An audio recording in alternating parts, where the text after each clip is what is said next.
And our next performance will be a poetry interpretation. Poetry interpretation involves the performance of one or multiple poems on an identifiable theme. So please welcome performing his Spiral Pi Silver Medal winning poetry program, Israel Falana.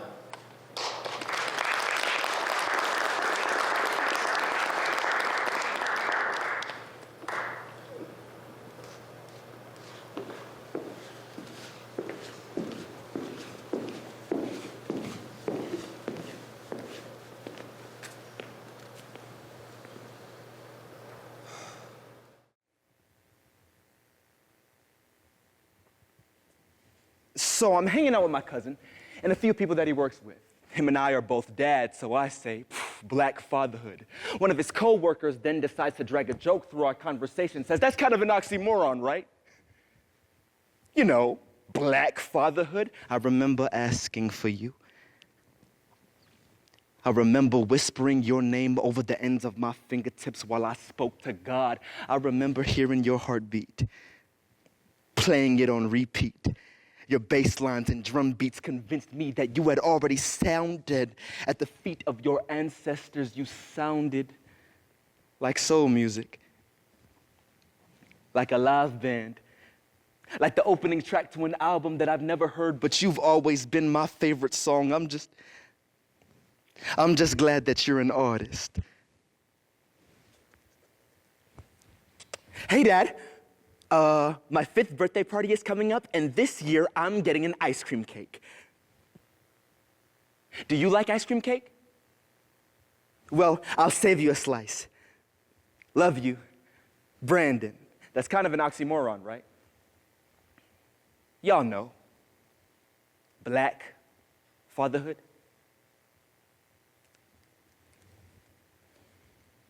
For decades, the stigma surrounding the absence of black fathers in the lives of their children has cast a dark shadow over America's view of black families.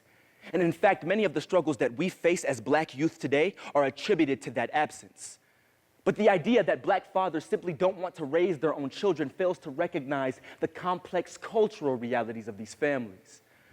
So through the spoken word poetry, Black Fatherhood by Rudy Francisco, Good Father by Prentiss Powell, Letters to My Father by Brandon Leake, and Asking for You by Christian Page, we take a look into what black fatherhood truly means.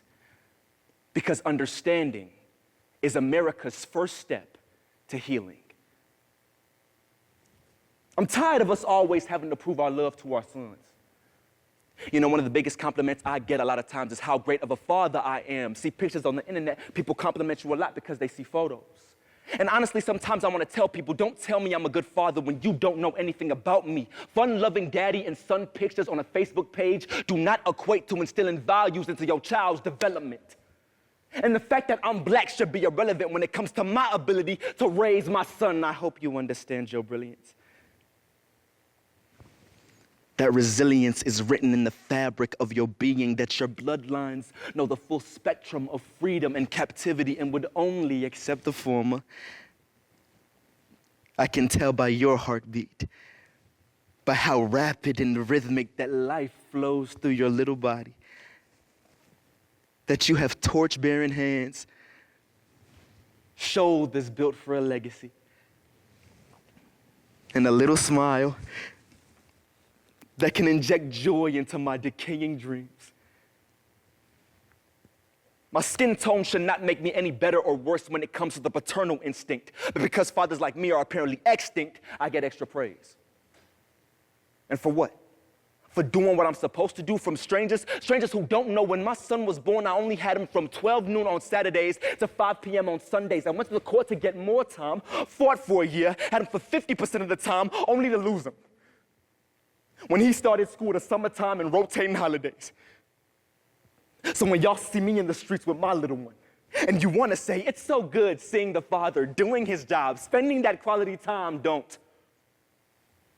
Because I'm being robbed of my greatest gift. Forced to live through pictures on an iPad. Hey, Dad. My 10th birthday party is next week, and when I woke up this morning, the first thing Mom said was, dang, You look just like your daddy. Maybe that's why my reflection is so unfamiliar sometimes. Anyways, I really hope you can make it to the party this year. I miss you a lot. All right, well, I'll see you at the party.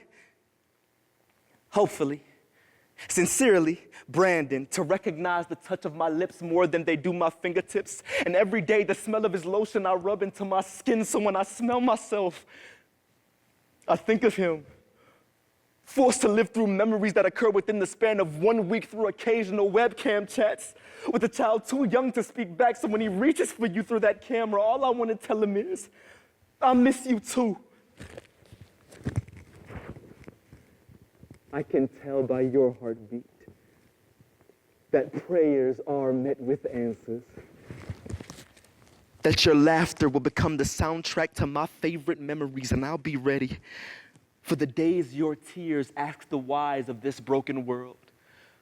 When your spirit just won't accept the reason this knows, the first time you challenge a false narrative shot in your direction, they will try to call you an activist. I will tell them that you were just raised properly. Hey, Tyrone. I just turned 16 years old today, and about a week ago, I thought about inviting you to my birthday party because all the kids at school always ask, are you gonna make it? And I always end up telling them that you're out of town. Now, Mama told me stop lying so much, but technically, you are out of town, so I guess I really wasn't lying, because what's a little half-truth when you've only ever known half your roots? I'm tired of coming up with excuses for your absence. I'm tired of trying to earn the title of being called your son as if it wasn't my birthright. So you know what, Dad, or Tyrone, whoever the hell you are, I'm done. Because all I ever wanted was for you to acknowledge my existence. But despite my persistence, I haven't even met resistance, just absence. And I hate the fact that I still want you here. But I am done being a part of this delusion, the idea that you, a mirage, could somehow alleviate my confusion. I don't need you. I never did. This is my last letter to you, Tyrone. Goodbye, your Genesis will bring me revelations. My mistakes will become our mistakes. And when they try to tell us the broken stories of black fathers, the naive narrative of absence, I will play them your living drum patterns and lay down my vocals to the tune of our rewritten narrative. I will tell them that I remember asking for you. And your heartbeat is the evidence that God can make fatherhood sound just like music.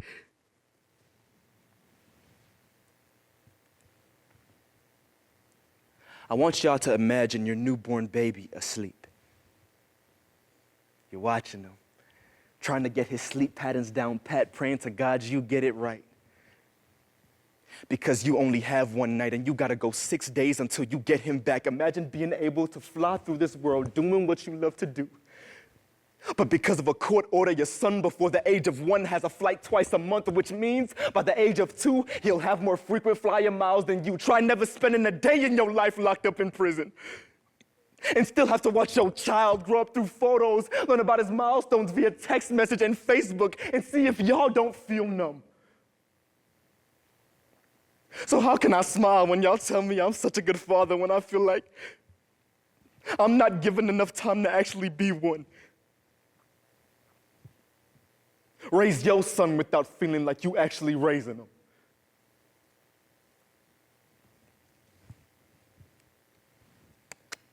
Dear Tyrone,